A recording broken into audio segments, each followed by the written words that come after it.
Hello, Mark Sudduth, HurricaneTrack.com here with your Hurricane Pro and HD video blog for the 31st of August, 2017.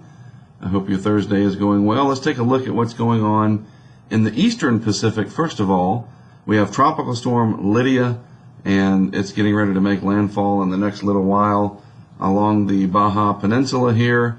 And this is going to ride right up the spine of the peninsula, bringing very heavy rainfall around this region through here over the next several days. May even bring some moisture up into parts of the southwest U.S. and northwest Mexico, and that could lead to some heavy rainfall and flash floods and all kinds of nasty things related to that. You know how these systems go. When they move up into that region, any additional amount of tropical moisture over the desert can be a recipe for very bad things to happen. The infrared satellite imagery here shows very deep convection just offshore of the Baja Peninsula here, Cabo San Lucas and vicinity, and this will be moving on up over the next few hours. It might try to become a hurricane right before landfall, and let me go back to this map and update it and see if anything changed as of late, and it has not just yet. So pressure was down to 994. The winds are only 50 miles per hour, but looking at the satellite animation, that's some pretty healthy convection associated with it.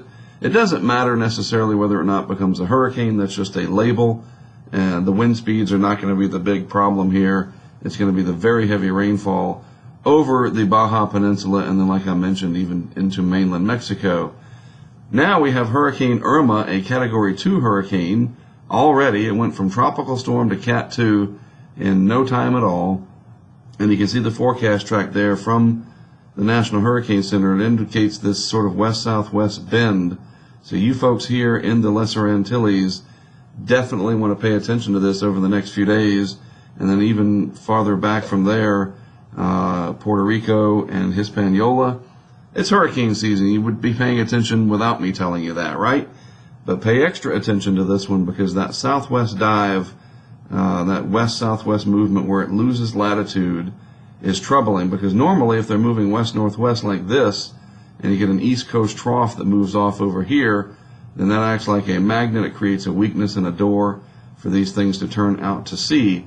And so when it's coming in to the south of west, and it might move through something like that, then these troughs, it's not November, they're not dipping down, to Cuba just yet. And so they're more prone to heading farther west with time. Looking at the, if I can get it to load here, the animation, you can notice a very, very small little pinhole eye right there associated with Irma, and a small central dense overcast. Notice too that the relative size is fairly small, and once it gets over to the western Atlantic over here somewhere, I expect that Irma will increase in size. They usually do as they move out of the deeper tropics. It's just one of these interesting processes that takes place, and I think Irma will do the same.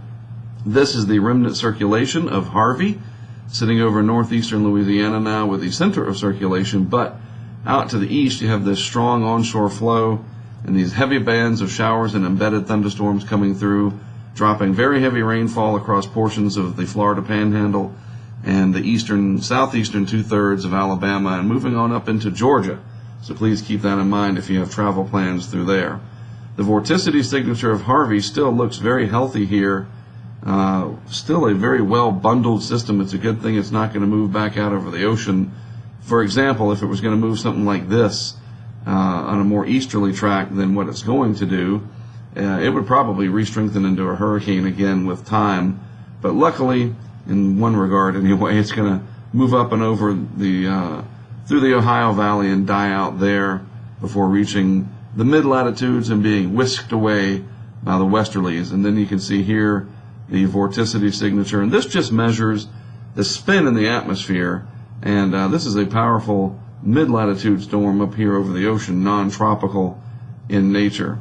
Looking at the upper ocean heat content, this shows the plot of Irma over the ocean heat content, and the higher you go up on the scale, the more ocean heat content exists in the upper part of the ocean, meaning that there is more energy available as the hurricane churns up the ocean. It's just churning up more warm water. It's not upwelling colder water from below, and Irma is going to be heading towards warmer and warmer ocean temperatures, not just at the surface, but that upper ocean heat content will be increasing along its path.